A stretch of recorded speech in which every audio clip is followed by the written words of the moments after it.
Mr. Pickering?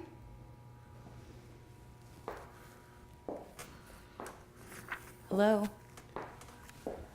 Hi. Hi. Are you Reed? Mary? Yes. Mary, Forrester. Yes. You look just like her. Please sit down. No, I can stand. I insist, please. I can stand. Your mouth. The spacing of your eyes. Oh, I'm sorry. I'm sorry. Sorry. My girlfriend knows I'm here, okay? I gave her your phone number and this address. You wanted to talk to me? Yes. Thank you for coming. I appreciate it, Mary. I know this is a little unorthodox. Yeah, just a little. I would feel better if you sat down. You said there would be some money involved? Yeah. Remind me, what did we agree on? 200. I thought I said 75. Now it's 200.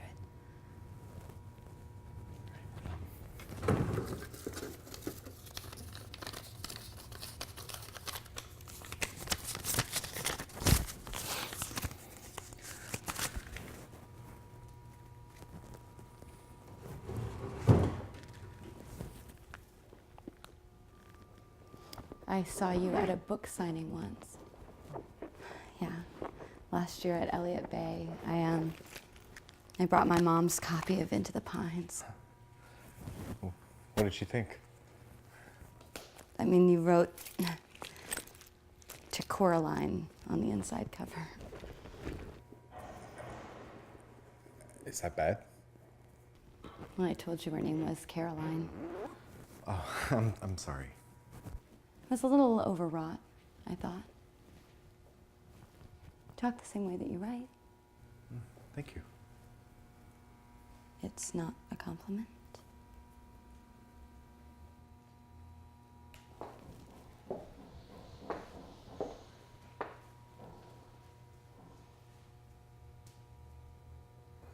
What's all this?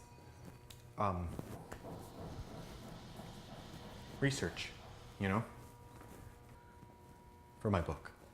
The one I told you about on the phone. I'm writing this character. She's a teenage runaway. You're using her for inspiration. Loosely, very loosely. But I want it to be accurate, you know? Authentic. Authenticity is very important to me. Well, I don't remember her very well, okay? Okay. I mean, she's all fuzzy around the edges. I was little when it happened, all right? Little. We can hone her, you know? Sharpen her. Bring her into focus. What do you want to know? Anything you can remember. Well, you'll have to be more specific if you want a real answer.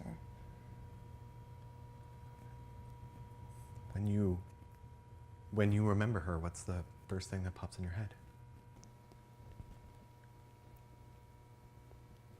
She let me smoke a cigarette once. I mean, I found them in her coat pocket, and she asked me if I wanted to try one. So I did.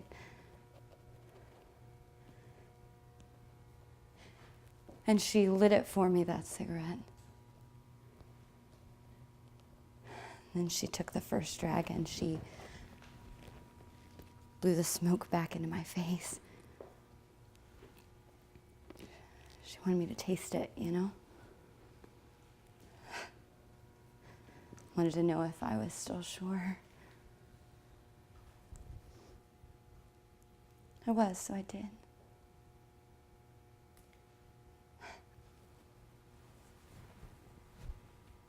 That's what I remember. It's the only real thing I remember, actually, that and the way it made her smell. What do you mean? It's the only real thing that you remember. It's the only thing that I know is really real. Like there was this one time we sat on the swings at the park, and she was resting her hand on the bottom of my back. You know, not pushing me, just kind of holding it there. Holding me there. That's good. That's good. That's exactly what I need. Yeah, I don't think it actually happened. It comes from my heart, not from my head. I mean, there's this big hole where she should be, you know?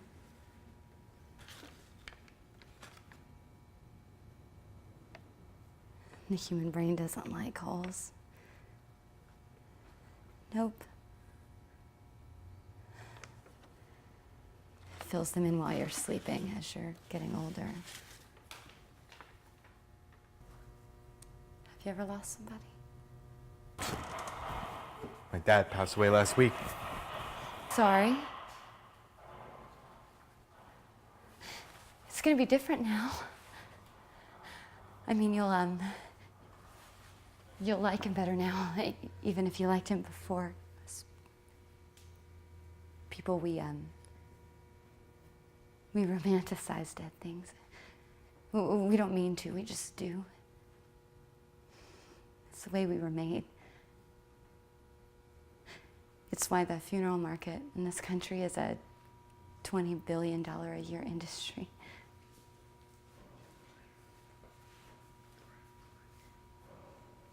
Do you have kids? 2 boys. You good to them? They live with their mom. Back east. Separated. Divorced.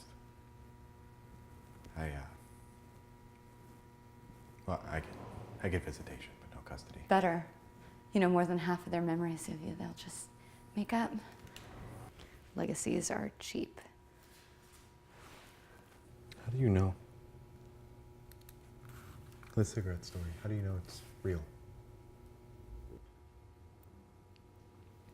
Because it's the only one that comes to me when I don't want it to. I smell a cigarette and I smell Eileen. Her hair, her clothes, her fingers. Memories lie. Your senses don't.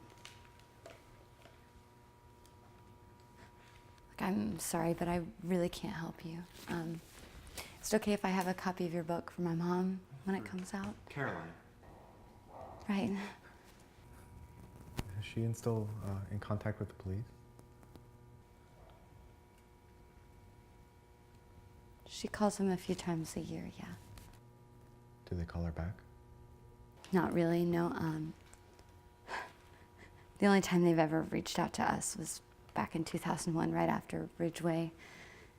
You know, Gary Ridgway, the greenery killer. They wanted DNA samples. 48 bodies, none of them hers. You know, he confessed to killing another 22, but I mean, he couldn't tell anybody where he put them when they asked. It's fucking careless. I mean, you lose keys, not people, right? So you think she's dead? She is to me, yeah. Would you want to know? Like, for sure. I mean, like, beyond a reasonable doubt. Why? Do you have her body stashed in the back of a closet somewhere? Is it supposed to be a joke? Are you pretending to be offended? It was a serious question. How did your father die? Excuse me? Your father, how did he die? Was it cancer, car accident, heart attack? Shot himself. Oh. I'm a receptionist, a nighttime receptionist Okay. at a funeral home. I mean, I see dead bodies every day. Old bodies, fat bodies. Bodies that are beginning to go just a little bit bad. You know, bodies with skin kind of like browning bananas. Have you ever seen a suicide? Yes. What did it look like? wasteful.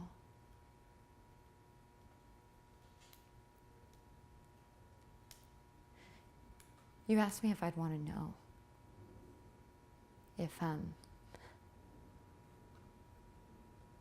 if burying her would make a difference. Every time the phone rings, I mean, like every single time, it's kind of like my mom is waking up just from a very short nap. Because, I mean, it's just so quick, you know? I mean, it's just so quick the way that she jumps to answer, except there are no short naps.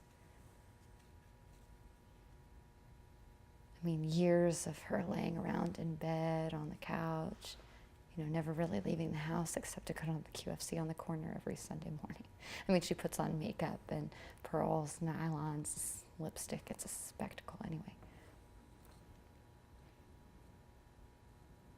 Anyway.